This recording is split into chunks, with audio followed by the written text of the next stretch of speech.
We're broadcasting live from Las Vegas. Oh, man. But yeah, but please. Live from New York, it's Saturday night. But let's be honest, the Chiefs are going to win, and we don't need to talk about that anymore. No, so I think let's talk about failure instead. We don't know that. I think you're selling the Eagles. No, the Chiefs are winning. No. Here's what's going to happen. The Chiefs are going to win by one score. The Chiefs are 17-0 in one-score games this year. That is an undefeated season's worth of one-score games. But So they're going to win by one score. counterpoint, though. They're going to keep us miserable until the fourth quarter, and then at some point they'll put it away. Well, here's my thing. It'll look like they're going to lose. Well, Yep. well, here's my thing though. This is like to the Chiefs. This is like their chance for immortality. Yep. Like similar with the in a different ways, but like a similar notion of like with the Patriots trying to go that 19-0 season. Never been done before. Three-peat, never been done before. They got all the pressure in the world, and this seems like one of those trap games of like this. They're not going against a Giants team who they're better than in every way on paper. This is a hungry Eagles team who they embarrassed a couple years ago, who've been trying desperately to get back in and right the wrong that the game that they probably felt they should have had in the first place. And their defense, I think, got better than that last time. They did, but Hurts might be hurt. Well, Hurts is going to play, and Hurts is going to ball out. Yeah. And he's not going to have like that fumble or what was like the interception return for a touchdown in the first half. He's not going to have that happen to him again. And I feel like it'll come down to one score. And this guy had surgery, Harrison Butker. He had a surgery, and I feel like he might shank a kick in the final seconds. You know, that would be that really couldn't possibly happen to a nicer guy. Yeah, so. I'm manifesting that. The problem is every time we've tried to manifest something, it's gone wrong. Well, They were a weird team to pick this year because they were in the middle of the pack in statistics, most statistics, both offensive and defensive, but they still won. What 14 was it? 14 games? 15. Yeah, 15-2. 15-2. Well, half of that is because they're in the AFC West, right? Yeah. So I mean, their biggest threat was Herbert and Bo Nix. Yeah. Interestingly, the Chargers, they you wait from them to slip on a banana peel, and then the Broncos are like just a wild card, and Bo Nix wasn't quite ready for them. And I kind of forgot. I know Sky Moore really didn't do a whole lot, but like Sky Moore and McCole Hardman was a huge part of their offense, and he's out. He got injured early in the year. I know because I had him in fantasy. He ain't what he used to be, McCole Hardman, but like he's still serviceable. He's not Kadarius Toney. No, he was awesome before he got hurt. Yeah. But I think it all comes down to like this team struggles when they have when they have to go against like elite front sevens. I mean, look what happened when the Buccaneers gathered all those guys and they ate him for lunch, man. And he still was being Houdini and pulling plays out of his ass. But Jalen Carter and all those guys, and they got like a decent secondary as well. So this offense is going to struggle, and it's going to be harder for them because they don't have a Tyreek Hill this time, and they have an aging Travis Kelce. So I don't know. ESPN's matchup predictor thinks the Eagles have a 56% chance to win. I think they can win. I think they'll do it. I think they're going to do it. See, my counterpoint is just what the Chiefs are able to do defies all logic. Like, you know what? It's Patriots bullshit. It really is. Like, there's never an obvious reason to pick them, but they just win every single time. Except this time, all the chips are down. It's immortality or nothing. And what happens? You start playing a little tighter. You have all this pressure in the world. This team is playing with free money here. They can do it. The Eagles can do it. You're right. They will do it. Get my Joe Namath. I guarantee victory for the Eagles. Oh, man, he's got his finger up. Oh, man. So something I wanted to point out. Plus, I want Jalen Hurts talking about historical like three-peats and whatnot, four-peats. So the Yankees. Those damn Yankees. They won in 98, 99, and 2000. Oh, gosh. When they beat the Mets. Wow, they really did three-peat, didn't they? They did. Yep. No wonder everybody was pissed off at them. I don't think they've won since, have they? Oh, no, they won in 09. Yeah. But they made it all the way back to the World Series with a chance for a four-peat. But then in 2001, and then Kurt Schilling and Randy Johnson happened. Big unit. Oh, Arizona. Yes. Yes. I loved Arizona. And everybody, all the momentum, because this was like a few weeks after 9/11. Mm-hmm. So everybody was emotionally pulling for the Yankees, and then the Diamondbacks just ruined everything. The hell with the Yankees. Yeah. The Yankees. Skanky. The Yankees. I do like Joe Judge though. Not Joe. Dang, Aaron Judge. But he dropped the ball. Yeah.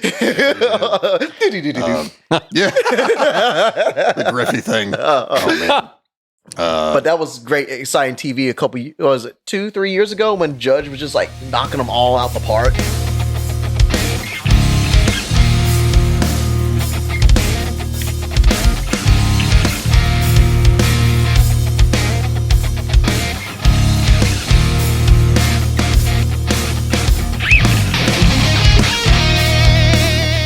Let's start with the Bills and work our way backwards. So, where do you go from here?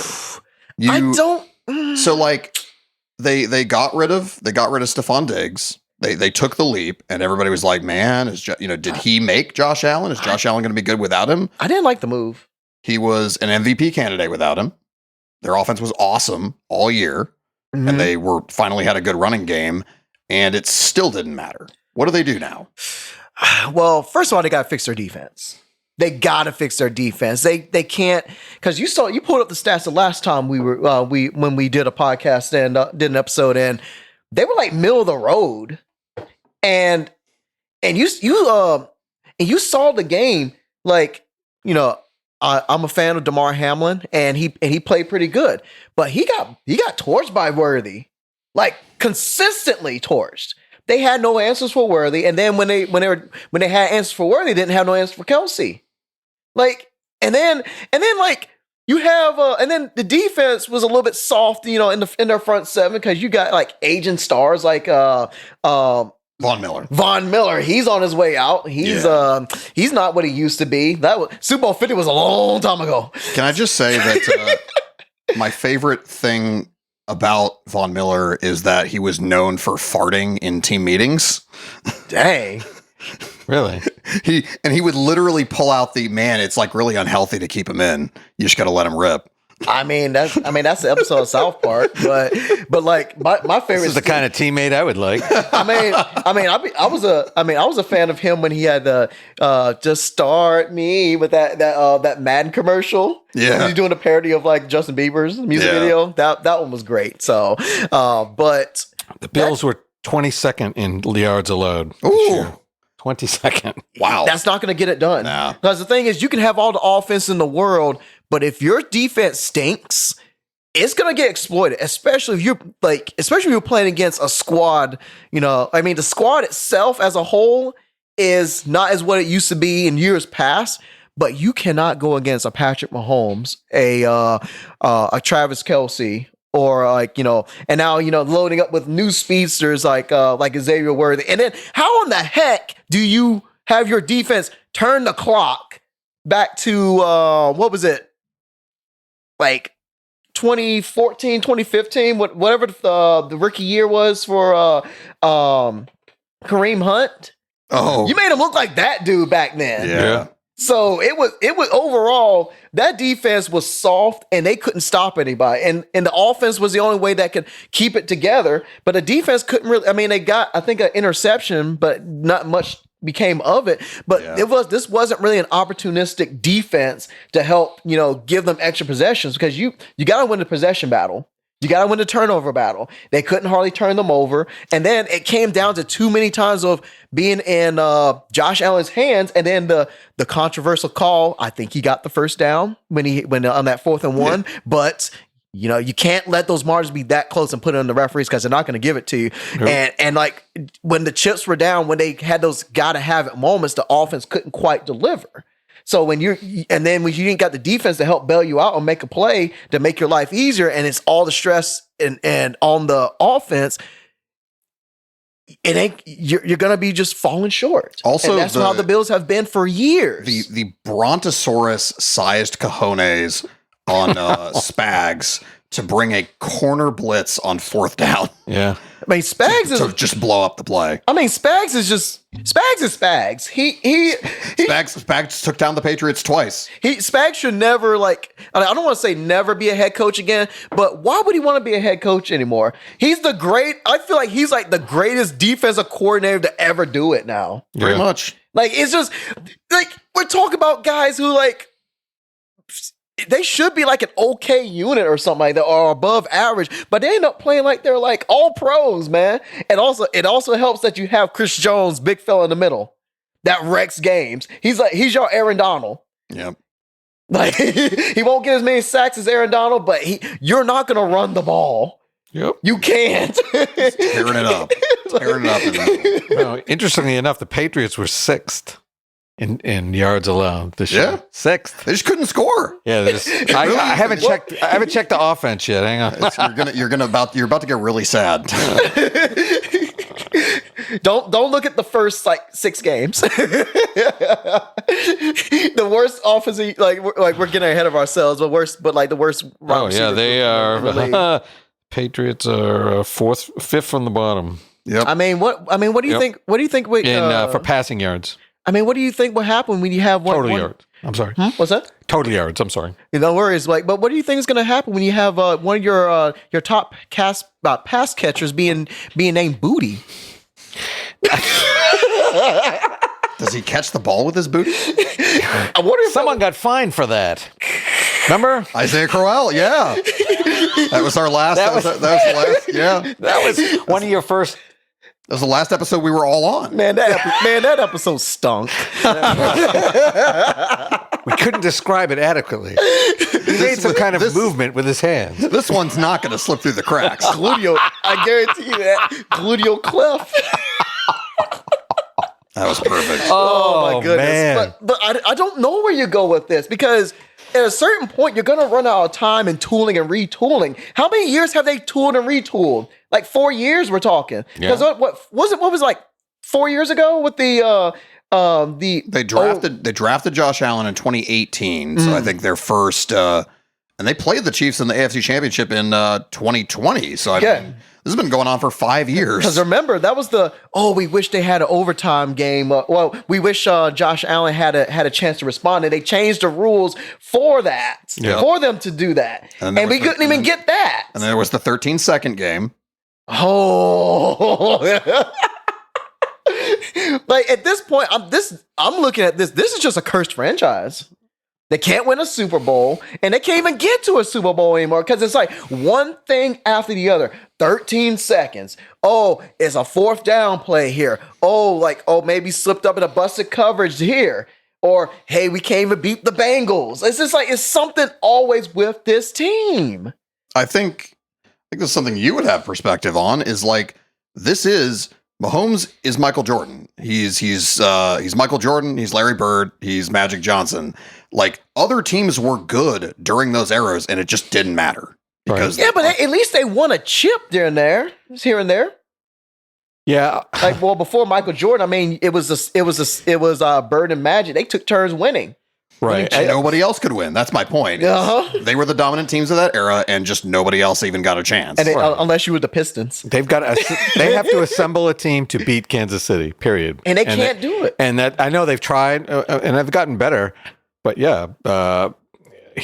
going to get hurt, something's going to happen, and but those great Celtics teams and Patriots teams, they built teams to beat what they perceived was their biggest rival. Celtics built, they were a small team before Bird came along, and they brought in Bird shortly after Parrish and McHale, because that was the only way they could compete with LA. Plus, they had Kareem and I forget who the other forward was. Magic was super tall too. It was like 6'9". Don't forget Kurt Rambis with them goggles. But they knew they had to assemble a team because they knew they were going to make it to the finals, and it was the same thing too. They had to get through Philadelphia in those days too, in the East. Get there before Detroit. Before Detroit became, the powerhouse that they ended up being. Bad boys. It was Philadelphia with Barkley and those guys. And the teams that they built were like nobody could compete with them as far as size. And that's another whole episode. But if you guys ever want to talk about the degradation of the game of basketball, I would love to talk about it with you. Because the game right now is not the same game that the Celtics won, 9 championships in a row in the 60s and 70s. It's just a completely different. It's not even the same game. Bill Russell. Anyway, yeah. Yes. I digress. So we're gonna preemptively pencil in like a Boston Borough 4/5, so you can talk about basketball because I'm really curious in hearing about that. Celtics history is my jam. I should listen to it on a car radio with my dad. Car radio wasn't even on TV in the 1960s, early 70s.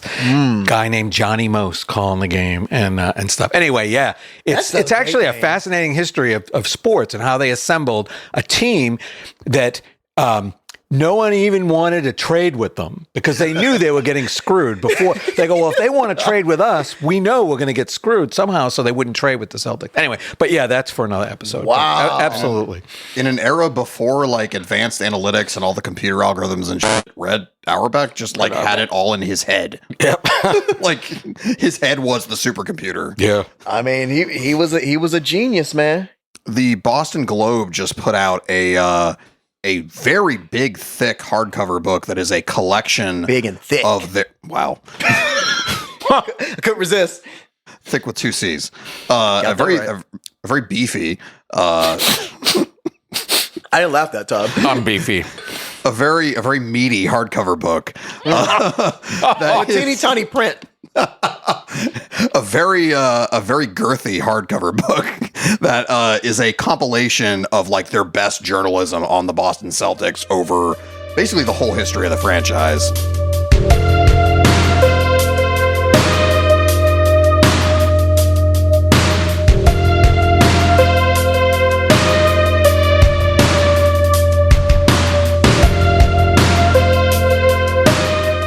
Okay, what do the Ravens go from here? Okay. Their thing is different. They get there and then they just underperform and make horrible mistakes. Well, here's the thing. Go to Football Reference. I feel like this is where it really started in terms of like them having the talent, like enough talent to get it done.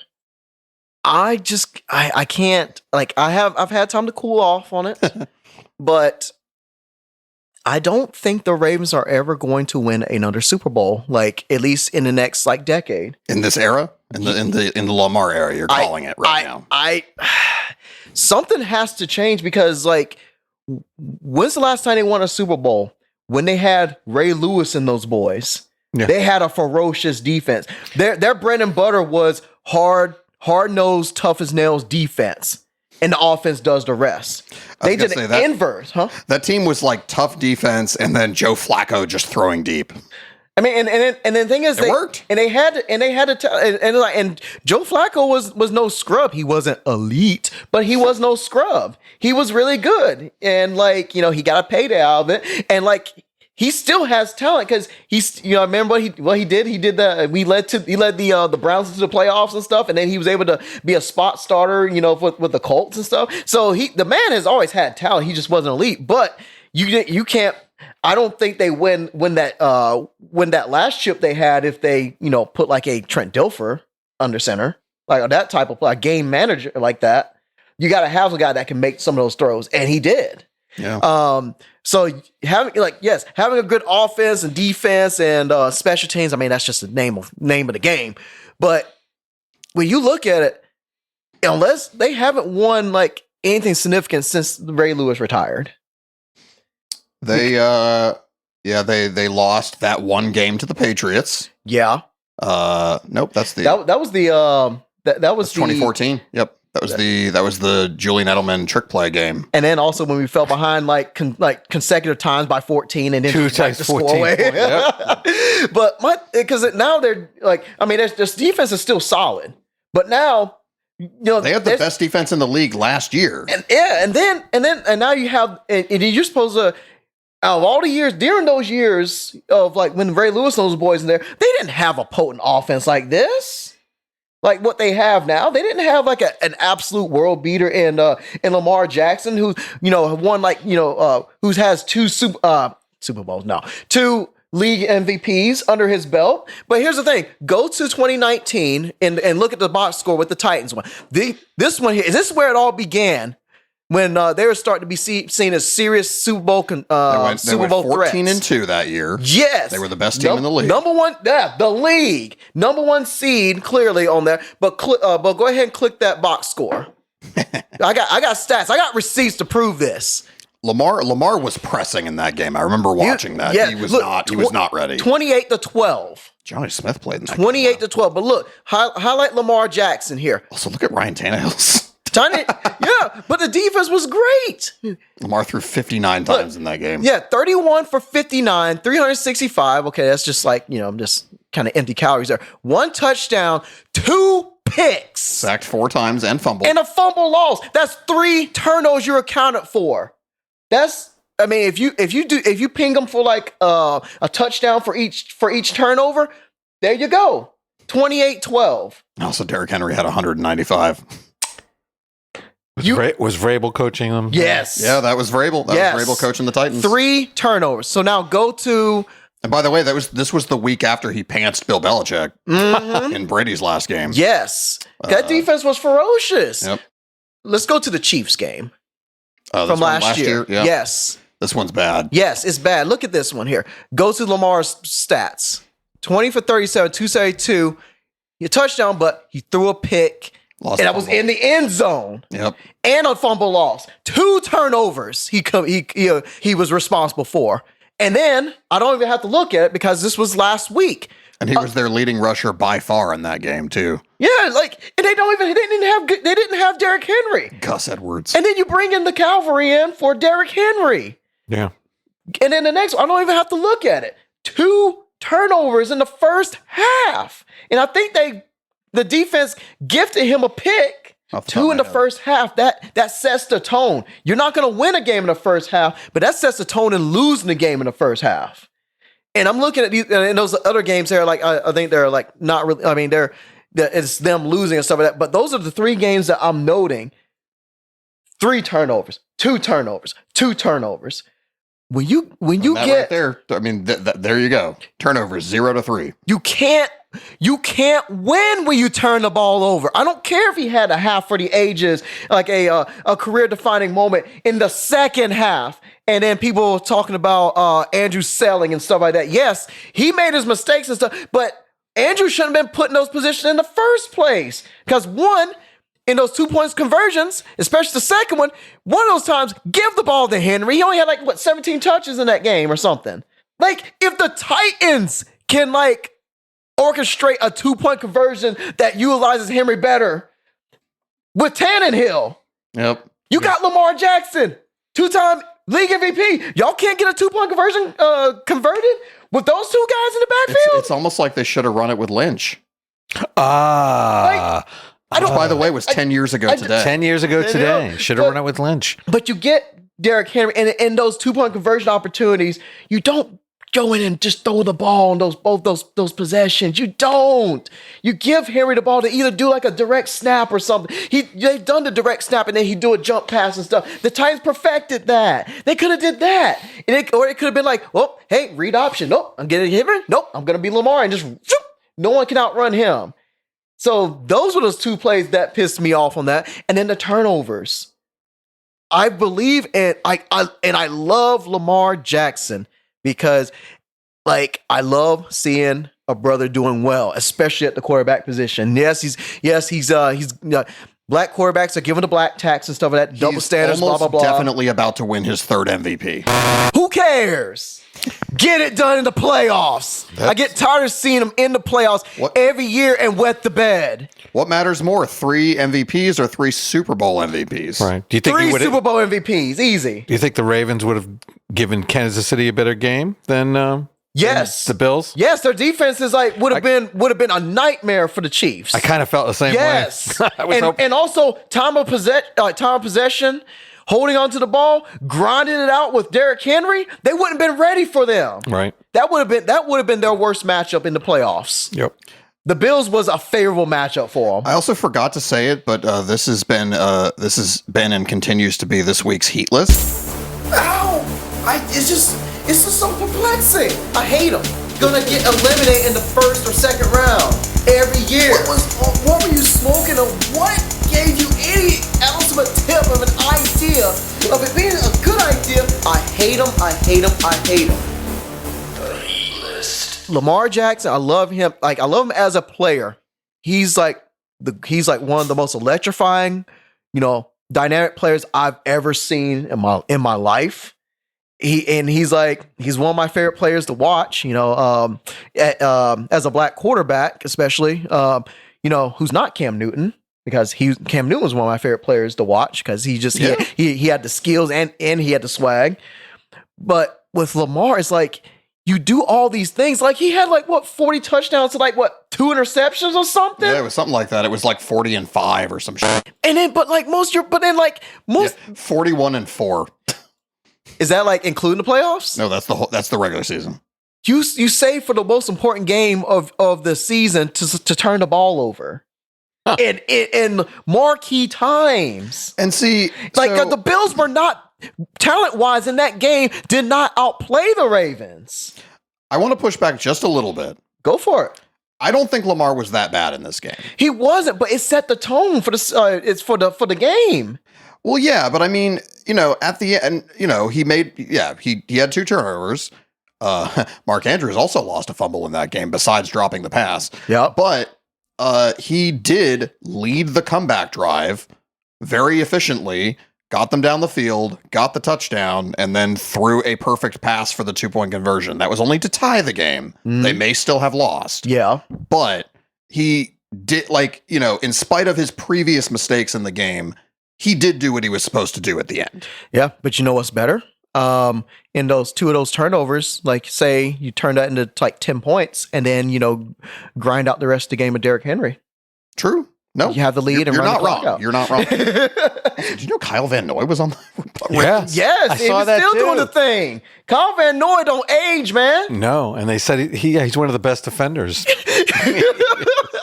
Kyle Van Noy. Didn't he play for the Patriots? The last time he played for them was 5 years ago or something. 2-time Super Bowl champion. Do you remember, D, your quote was, if Kyle Van Noy, when he was on the Patriots, you said, if Kyle Van Noy is your best player, they're always being spoken about by the announcers and stuff like that, your defense sucks.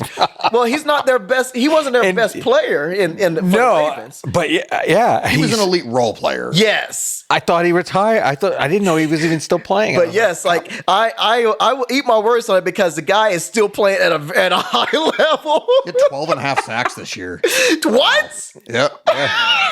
Was he their best defensive player? Yes. Oh my God. Yeah. During the game, that's what they said. Probably their best pass he was rusher. their best linebacker. Oh. I was amazed by that. Well, the guy put in some major work then. Yeah. Maybe it's under a better system. And this was his age 33 season. Wow. It's pretty bad to sit here. He's 33 now? Yeah. Man, it's bad when you sit here and you think, wow, we're calling somebody that's 33 old.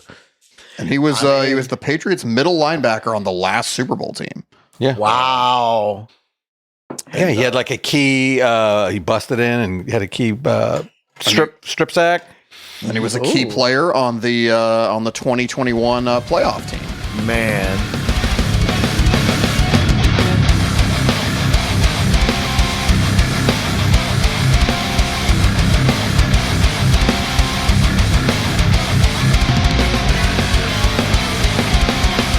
But here's the thing though, and I'm putting both the Ravens and Bills together on here. It's you have all this talent that just year after year after year goes to waste here. It's like these guys they know how to play football. They just don't know how to win in the biggest moments. Right. I mean, look at we talking about the Patriots, it was the curse of the Patriots, just like those last three, like those last the last three Super Bowls they won, they were like, if you could maybe put as a toss up between them and Seattle, they were like evenly matched. But with the Falcons, they didn't have as much talent as the Falcons did. And with Matt Ryan had being an MVP, and Matt Ryan won the MVP that year. That was a great year for the Falcons. And also they had a top 3 receiver, Julio Jones. Right. And they were also young and they were fast. They had a young, fast team. Yeah, and then they have like Beasley and those guys or something on defense. Yep. They had a good defense that year too. They had a good everything. That and who do we have in our offense? We had Tom Brady and Gronk because Gronk was hurt that year. Yes. Tom Brady and 9 role players. Because I don't want to sound like like weird on this one, but we had in our wide receiver, like our top 4 receivers, like in that room, 3 of those guys were white guys, scrappy white guys. Yeah. So because Malcolm Mitchell was was our main black wide receiver, and then like James White was like the pass catcher out of the backfield. But you had Edelman, Amendola, Hogan. Yeah. That was our big 3 in our wide receiver room. Those guys all they were all, I mean, Edelman was awesome in the regular season too, but they were all role players who just were awesome in the playoffs always. Big game Danny in the playoffs. Yep. And then you look at that. They had Malcolm Mitchell. Yeah, but he was like our 4th. He was 4th on the depth chart. The 4th receiver, but he was good. That was like just horrible luck that he had a knee injury that forced him to retire. Yes. Yeah, I do hate that. But I am glad that he did go out with a ring though. But like you look at those guys, that's not they're not neither of those guys are Julio Jones. Neither of those guys is a world beater like a top 10 wide receiver that just, hey, you're the prime X receiver, go deep and stuff. You don't have those aren't like game breaking receivers all in one play. Like we went against guys and like with the Rams, they had a dynamic offense before we realized Gurley's knee was like worse. It was like more career threatening than we thought. But they had like a great defense. Another thing Jeff Fisher took from us. Yeah. Jeff Fisher. Like, yeah, man. But they won a lot with not great talent. Yeah, they won against. And that's Dan and I were talking about this earlier, and it was that they had years when they went to the playoffs every year, right? And I think every year they went almost to the AFC Championship if they didn't win the Super Bowl, pretty much with. Probably below, I don't want to say below average. I mean, Edelman is great, but one of my favorite generally they never had high, like draft pick, big dollar, superstar wide receivers during the 20 years they basically had the 1 year with Randy Moss. I was going to say, so they picked up Randy Moss. Still on his jersey because that was a great season. But he was a throwaway at that point in his career, pretty much, from other teams. Just take a flyer. We'll take the fact that they won consistently, and that's what I'll always remember about Tom Brady was he won with less than they did not go out and get a million. There were years where we had a shitty offensive line. There were years when they didn't have a good running game. They had years when they didn't have a good passing game. But they just won consistently. Yeah. And you have to put that on him. Yeah, that's him. Yeah, because Bill could not draft worth of in wide receivers. No. Aaron Dropson. And I mean, anyone? Chad Jackson. The very last Super Bowl team was probably the worst team that they won with, right? Like it was, and even like I think Brady said it in an interview at one point during that season. He was like, "Yeah, everybody thinks we suck." That team wasn't very good offensively. But then they played the Chiefs in the AFC Championship, and there was the Edelman. Did he touch the ball on the punt return or whatever? And also there was the 3 straight 3rd and 10 pass first downs from Brady in overtime. And let's not forget the interception that was wiped away because the guy lined up in the neutral zone. Yep. Remember that? I think it was D Ford lined up off sides at one point. And I think that was like a formative experience for the Chiefs because they were on the other end of like, oh man, all these teensy tiny little like mistakes and screw ups all kind of add up at the end. That was, and when the margins are that razor thin, that's what makes you win or lose. And that's why they win all these one-score games now. Oh, I got you something right here. You compare Patrick Mahomes to Jordan, right? Yeah. Him going against the Patriots was like him going against the bad boy Pistons. It was like, this is him like, hey, this is like you welcome to the playoffs moment. Like, hey, this is what you got to do to win. And I mean, and he took that personally, and he was like, okay. And then after that, they're the team that does all the little things. A lot of it is mindset, and that's like actually the hardest part. You can lift weights all day, you can be the fastest. You have to have a winning mindset. Yeah, and like it's hard to find. And I'll give you an example of it. And let me throw this out there to you guys. Go for it. That loss by Atlanta in that Super Bowl. Now they had everything going for them. They were a better team on paper than the Patriots. You went 28-3. They were younger. But that loss destroyed that team. Oh yeah. Oh yeah. And they never reached that height again. And they started. I think it was the next year, the year they started trading away. Like some of their better play, it destroyed. And Matt Ryan wilted after that. Yeah, and that's all mental. That has nothing to do with they were no less strong the next year. They were no less fast. It's upstairs. Yeah, and I think that's the problem with Buffalo. Yep. Also, look at the Steelers. Definitely. I would say also too. I mean, they got Kyle Shanahan got poached away. Yeah, right. And but had his own. If you want to look up fun things, he's a choke artist. Kyle Shanahan's choke job in that game, and then Kyle Shanahan's choke job against the Chiefs when they were up by 10 in the fourth quarter, coaching the 49ers. He choked twice against the Chiefs. And not to age myself, but mindset, I'm going to quote Red Auerbach. He said, "We don't give a shit about matchups." He goes, "We put our 5 on the court. Let the other team worry about matchups. We don't want to worry about. We're not concerned with it at all. Go into a game with that mindset, and that's all the difference in the world. And not a lot of people have that mindset. No, they don't. And also another team that just would never the same. Remember the Killer Bees with the Steelers? They had better talent than us, and just guess what? They just always just make these certain plays that they don't. Like either Le'Veon gets hurt or something, or a ball bounce here or there, or a busted coverage here, and then they lose. And then a guy they cut mid-season ends up giving them the business on the Garrett Blunt. They lost to the Jaguars. That's all you really need to know. Yeah. Blake Bortles put up like 40 points on them. Blake Bortles almost beat us. Yeah, he did. If it was not for Stephon Gilmore literally going like horizontal on a pass deflection. Yeah. At the end of the game, right? Yep. I think that was that last year. Or no. That would have been what year was that? That was the year that they lost to the Eagles, I believe. And that's another thing, like Matt's mentioned about defense earlier. Like you can have a great offense. You can throw for 500 yards and multiple touchdowns. But if you don't have anything above like an average defense, like if you don't have anything above average defense, you're not going to beat a Patrick Mahomes. That's why I think that's what happened with Buffalo.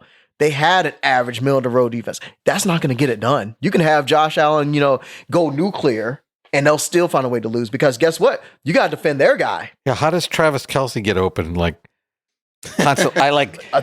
you know? I think my brother told me this. He's like that he heard Kelce talking about. He's like Andy Reid. He just draws me up. I don't. I'm not a huge Kelce fan. I admire his talent. I mean, the guy is great, obviously, but I just watch the games and I just cannot believe you put someone on him, or maybe he faked him out. Andy Reid is a genius. Keep in mind, he was fired. Right. From like his last team. He was because he couldn't quite get it done. Well, it's amazing to watch. He found his muse in Mahomes and Kelce to a lesser extent, and he gets to play against his former team again and gets a chance to stick it to him again. Yeah, I would root for him. He deserves that. Yeah, he deserves that. He does, and he's a very funny, jovial guy who loves cheeseburgers. So. He's a teddy bear. Yes, but I wanted to say something about the 2017 Eagles. Oh God, not again. So, they like Philly fans like mock us with this all the time. Oh man, you want Philly, Philly, you want Philly, Philly. So jokes on them. So there's a statue of Foles talking to Doug Peterson. We're looking at the picture of the statue right now. Big Dick Nick. Big Dick Nick. So the quote is on the statue is, "You want Philly, Philly." Apparently, that's not what he actually said. This statue is sponsored by Bud Light. Their big thing at the time was the Dilly Dilly commercial. The Dilly Dilly. So it's fucking just a bullshit branding exercise. Yes. It's a fucking beer ad. Their statue is a beer ad. Honestly, jokes on them. Honestly, I think I like the tagline a little. I like that quote better, maybe, of what it probably was maybe better than what they initially said. And also, I love that, C was like, had like that puzzle look on his face when I said Big Dick Nick, but no, that was an actual thing of like an AMA, an AMA. Like we talked about this. Yeah. We are going to do a quick DVD fact check here, just because about the dick. Hey everybody, Dan here. Yeah, so Nick Foles did actually say, "You want Philly, Philly." That is true. But you know what? Their statue's still a beer ad, and I think that's incredibly lame. That's not a fact. That's just my opinion. Thank you. Okay, he actually did say it. Forget everything I said. Okay. Even so, the statue is sponsored by Bud Light, so that part of it is true. That's stupid. So this has been a DVD fact check, and if you remember, or please remember always, that if you fact check, you're being biased. That is true. That is. Yeah. So we are biased.